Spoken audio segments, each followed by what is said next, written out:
Yes. Norman Vincent Peale had the book called The Power of Positive Thinking. And I had picked it up, read it, and there were two things that really enticed me to research further, and that was when he said, you can have anything you want, provided you know what it is. See yourself as already having it.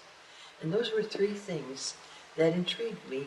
And I was, just a little happy homemaker, no education, high school education, period. And the mother of three and sitting home and needing a lot of little creature comfort things, And so I thought, well, that sounds exciting. So that night, my husband got in and I said, I read this book. And I said, what would you like?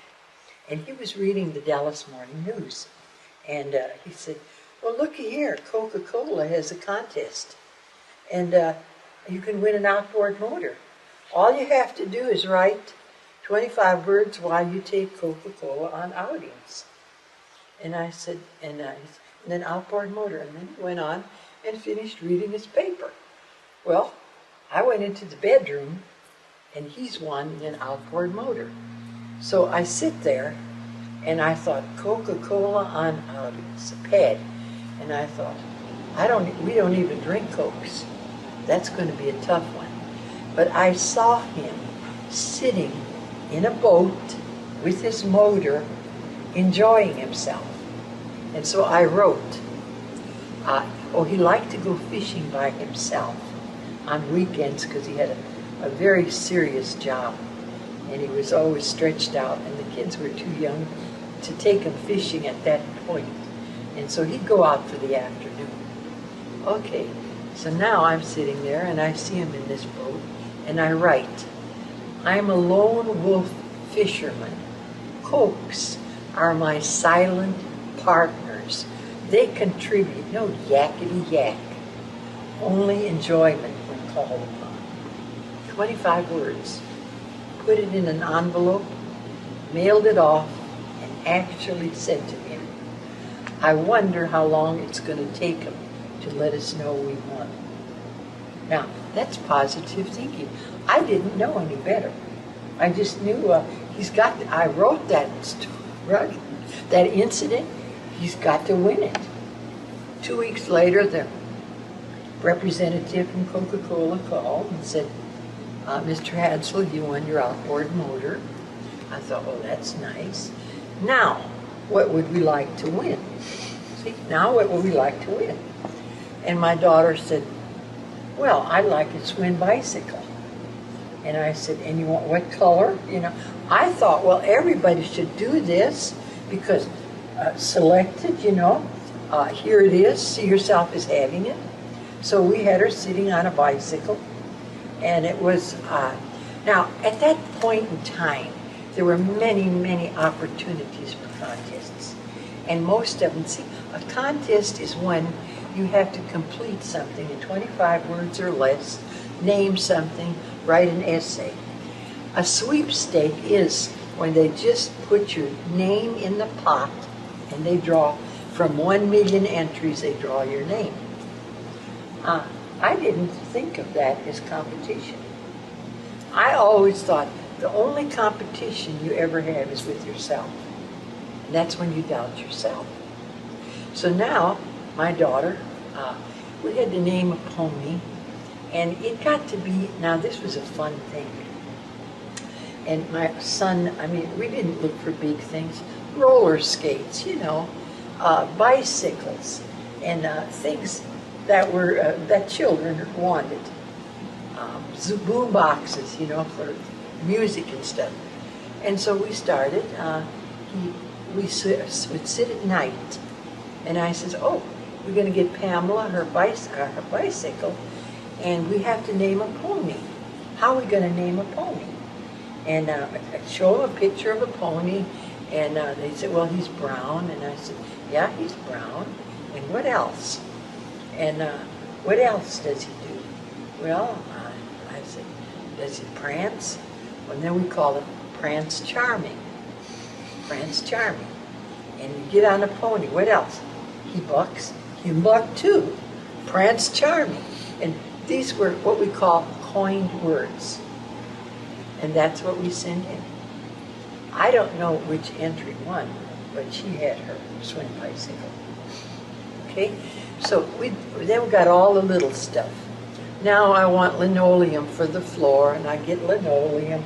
Then I want something else, and I get it. Now I'm thinking bigger. Now I want to win trips. And my son, my younger son, said, let's go to a dude ranch. Do you know, we won this trip to a dude ranch, and stupid me, this was in Arizona, and that's when I was afraid of flying. And I won the prize, they're going to fly, and I said, I don't fly, can we drive down? And then I didn't get the prize, because you had to follow their rules. And so, he was very, very ticked about that. You have to learn to fly. You have to learn to fly. Well, now, the next thing I wanted, the children wanted to go to Disneyland. And that meant flying, too. And I thought, well, I'll just brave it out. Really and truly, I was stupid on that area. But at that time, I didn't know better. And so we get to, won this trip to Disneyland. We all get there. And it was a fabulous, fabulous trip. And later on, we did win a trip to Dude Ranch, and we did go to the Dude Ranch, and then we won a trip to the World's Fair. Did go to the World's Fair, and one thing that was real funny, I was going to be 40 years old, and I had read that Paris is a city of light, love, and excitement, and I wanted to be on the 1st of January. I said, what are we going to do this year? And Pat said, well, I said, I want to be in Paris, France, sitting at a sidewalk cafe, drinking wine on my 40th birthday. And I started to enter contests, only contests that were offering trips. And there were many of them. There's a lot of trips always contesting. Always 25 words or less. And I always used the same 25 words. I said, I'm a poop couple with 3 kiddos, and I'd like to go to Paris, France, to recapture the rapture of springtime ecstasy in my fat 40 frustrated years. That's the only thing I wrote. Well, the first time, one company investigates, before you win a big prize, you're investigated, they call you or they come out, interview you, and they do that to find out if you are any way related to the sponsors, any way related, because contesting are really on the up and up. And if they wouldn't be, I mean, it wouldn't serve any purpose. So I had the interview, and everything went fine, but I only won 3rd prize, which is a Hammond electric organ, and it didn't win that prize. And I said, well, why did they give me an electric organ? And you know, somebody said to cultivate patience. So I have this big electric Hammond organ, and here it is now. My birthday's the 1st of June, and here it is April already, and I still haven't had this trip now. We're going to have to plan this trip. We're going to be there drinking wine, and my husband even said, well, we have enough money. I said, no, I want to win this with a trip. Well, it seemed like the last minute. I send that entry off, and lo and behold, I got a phone call and said, Mr. Hadsell, I used his name and my name, you won a trip to Venice, Italy. And I thought, well, I don't want to, I've been to Venice, I want to go to Paris. And the man said, well, you can change, there's first class and you can change whatever you want to do. And he said, when would you like the tickets? I said, like right now.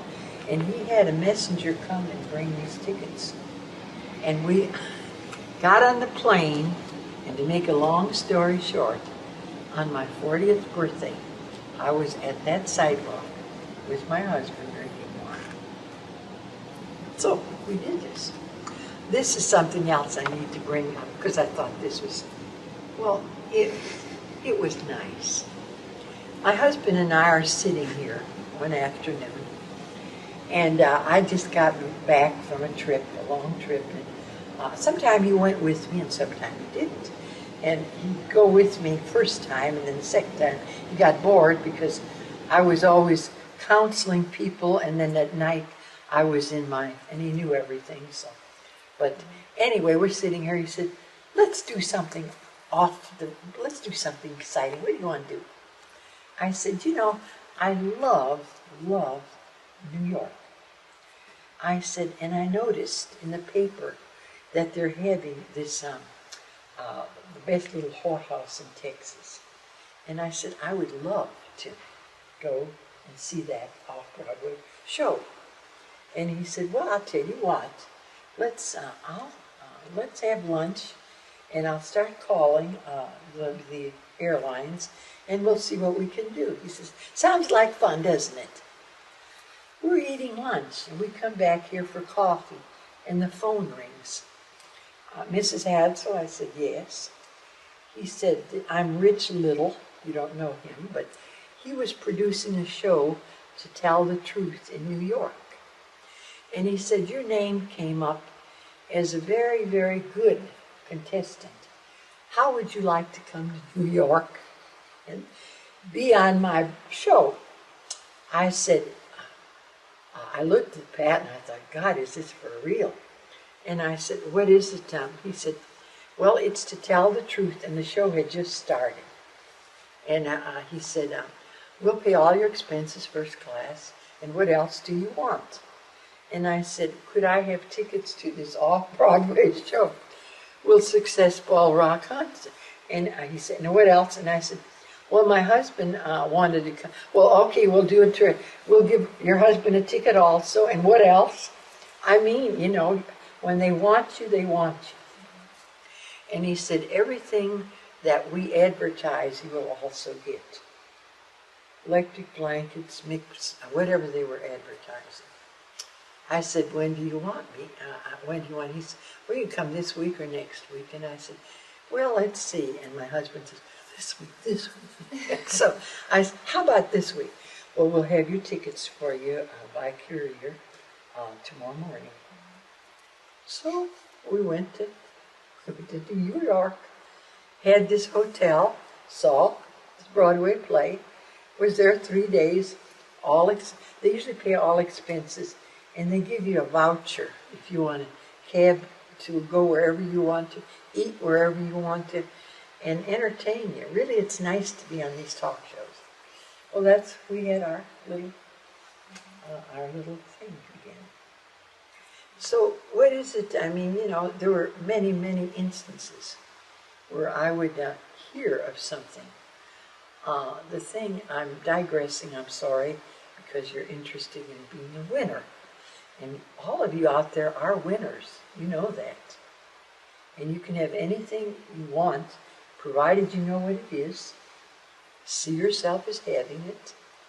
And if there's a delay in results, don't be disappointed. Maybe you need to cultivate a little more patience. That's all it is. And it's yours. And you say, but the competition is so fierce, so fierce. And I says, everything is competition. How long? I mean, eventually, if you stay with something long enough and strong enough, it's energy. And it's got to come to you. That's the law of attraction. It's out there for anybody. I never looked at it as competition.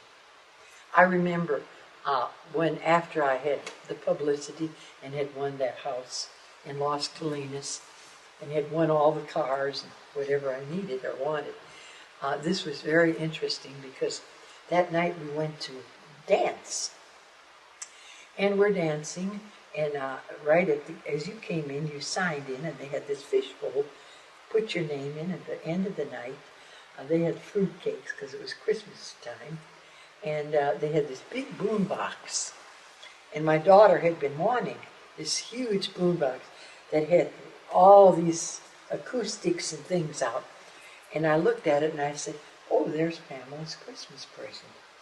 Well, the woman that was taking the tickets, overheard me. And she laughed and she said, well, Mrs. Hadsell's here. So really and truly, it's stupid to put your name in the Hadsells won the boombox already. All right, what did I do? They were giving me their energy.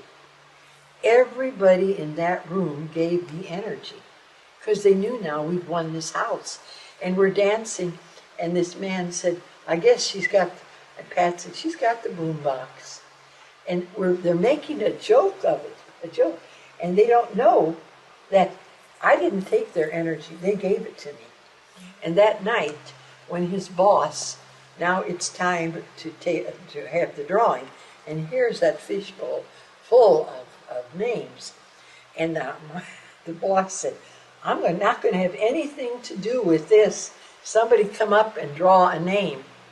And a woman came up and she said, I'll get a different name. And she whisked around and pulled a name, and it was my name. Okay, this is energy. This is energy. This is what they do. And yes, you can get energy from someone else. If they're negative, I mean, why not? You mentioned the house. Can you tell us more about how you won the house? Yes. I came back after my trip, and in Dallas, we have a group of women that get together, and we call them the contest. We call them the range riders. And when we got there, we would swap entry blanks. We would stand up and say what we won this month. We won this and this and this and this. 1 month I won a prize every day. 30 prizes. 1 prize every day. Some of them would win 4 or 5 of them. And we had a lot of fun, and they were very supportive. So the night I got there, one of the women said, oh, you won the world's, you went to New York on your way to Paris. Did you stop at the World's Fair? And I said, yeah, my son won a trip to the World's Fair. So he was with us. And then after the trip, we were at the World's Fair, he went back home on a plane, and someone met him and so forth. And we went on to Paris. And she said, while you were there, did you see that Formica house? She said, that's an entire United States contest, and Formica is having a new product that they're sponsoring, and they're going to build a house someplace in the United States. And all you have to do, throughout the United States, the builders were building their houses, but they were using this molding that Formica was very, very proud of using. So anybody throughout the United States, you had to visit one of the homes that had these entry blanks that were using Formica. Well, in my area, it was Garland, the only place that had this thing. And she said, well, you could enter. I said, no, I didn't know about it. I didn't know about it. Well, it's in Garland, and it's closing next week. And so on the way home, driving home, because Dallas is 27 miles from Irving, rather, all I could think about was, God, I'd like to win a new house. That's pretty. Yeah, I think I'll win that house. So the next day, it's drizzling, and two of my friends that were in this contest club with me live in Irving. So I called one of them and I said, let's go over and see that Formica house and enter. And she said, you know, they've already picked the entries. It's in New York, and they've already picked the entries. And she said, no. And the other one was having her rug shampoo. She couldn't go. And I tried. I said, I'll even buy you a pizza on the way. Let's go.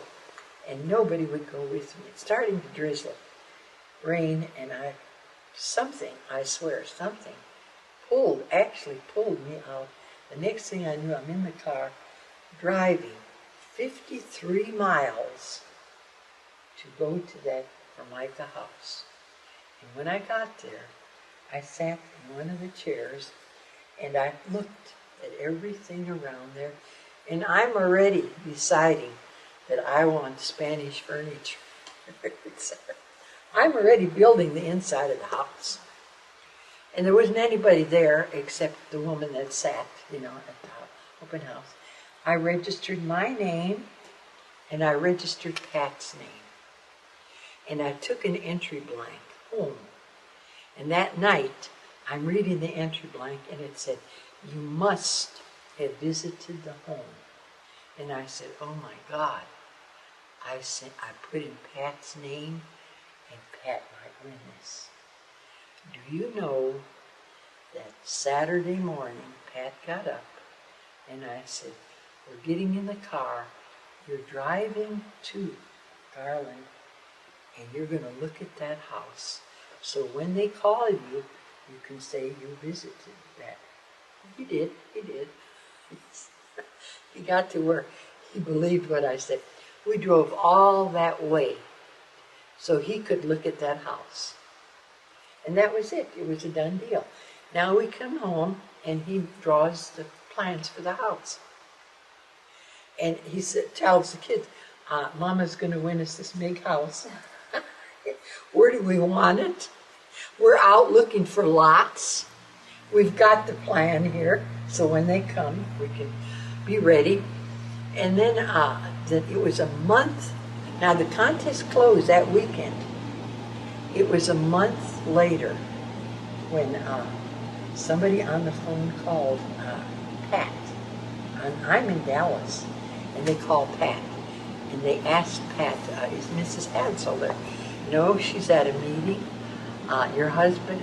He said, "Yes." He said, "Did she enter that, did she go to that Formica home?" And Pat said, "Oh, we were both there.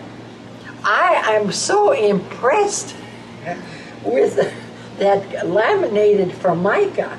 We were so impressed." And he said the right thing. And that was it.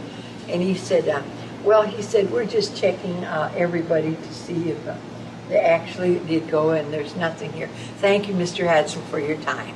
That was all he said. He asked, "Are you related to anybody at the house?" Number one. Number two, any relations that work for Formica? Those were questions. So he was on the phone 5 minutes answering all this. And he knew that because we knew when we got a big prize we'd have to have an investigation, we call it. And so I came home that night, and he was ecstatic. Well, we won our house, and all we did was, I wonder how long it's going to take them to let us know we won. And that's all I told the kids. And so it was about another month later. Morning, I woke up, and I said, the kids were at breakfast, the 2 boys were still there, and my daughter was in college, and I said, well, listen, they're going to let us know we won this house. For God's sake, act surprised. And they went off to school. And my husband said, "Are you sure they're coming?" I said, "Yeah." And I said, "Just stay in bed." And I said, pretend, we're just going to wait for them. Well, at 2 o'clock, and now it's 1 o'clock, and I went to the bakery to get some bakery, and I'm getting ready to put the coffee pot on when they come, and nothing happens. And about 2:30, I get this phone call, and they say, Mrs. Hadsell, when does your husband get off work? And I said, well, he's here now. They were waiting for him to get off work so they could tell us together. I said, well, he's here. And I said, he just took the day off. Well, then we're coming right out. We're representatives, vice president of Formica, and our PR man. We want to come out and tell you something very, very interesting for you. And I thought, yeah. And then I, of course, reminded Pat to act surprised, They came in the door. I acted surprised. Oh, my God. Oh, no, not me. Oh, no. And I told Pat, don't show him the plans. So we're talking, and he said, well, where do you want it? And I said, well, there's a new area, I said, and we have the plans. And the guy looked at me, and I said, well, we were planning. We were planning on building a house, but we didn't tell them that they were going to pay for it, you know. And so we had all the plans there, and he couldn't believe it, you know. And I said, yeah, we had plans of enlarging this place. And that's how it came about. And from that period on, they hired an interior decorator. They hired so many people because it was publicity for their Formica. They would call me. They send me flowers. One weekend, he'd always call and say, are you happy? Are you happy? Because at that time, the National Enquirer, which is that rag magazine, called and said, if there's any negative things, because this is the first time a house had ever been given, if there's any negative things, tell us and we'll pay you for the negative. And I says, get it real, and hung up. And I had that offer 2 or 3 times, and they were aware that they were looking for negative things. And there weren't any negative. But he'd call up and say, are you happy? Is there anything we can do? And every time they came, they wined us and dined us at the best hotels. And so one day he called, and he said, what's your favorite place? And they were building, and he kept coming and visiting, bringing me candy, flowers, and so forth. And I said, God, would I like to go to New York? Okay, we'll send you to New York. And they brought us first class tickets. My husband and I went to New York. And at that time, the play was on Broadway, Will Success Spoil Rock Hunter? That was the play I wanted to see. And they sent me to New York. And while I was in New York, I did a lot of publicity with one of the magazines, the Good Housekeeping magazine. And they interviewed me and so forth. And then they had the house open for a month where they could, people came in, and I was just the hostess. And they had people there that took care, cleaned the house and so forth. And then it was turned over to us officially. Gold keys. We had a gold key. My husband and I each were given a gold key. And then he asked, listen, that's a big, at that time, that period, in the 50s, 60s rather, income tax was a big challenge if you won a lump sum and you had to pay it right away. And he said, if income tax is a problem, we'll take care of it. You know, I mean, they couldn't do enough. They couldn't do enough. That was a fabulous.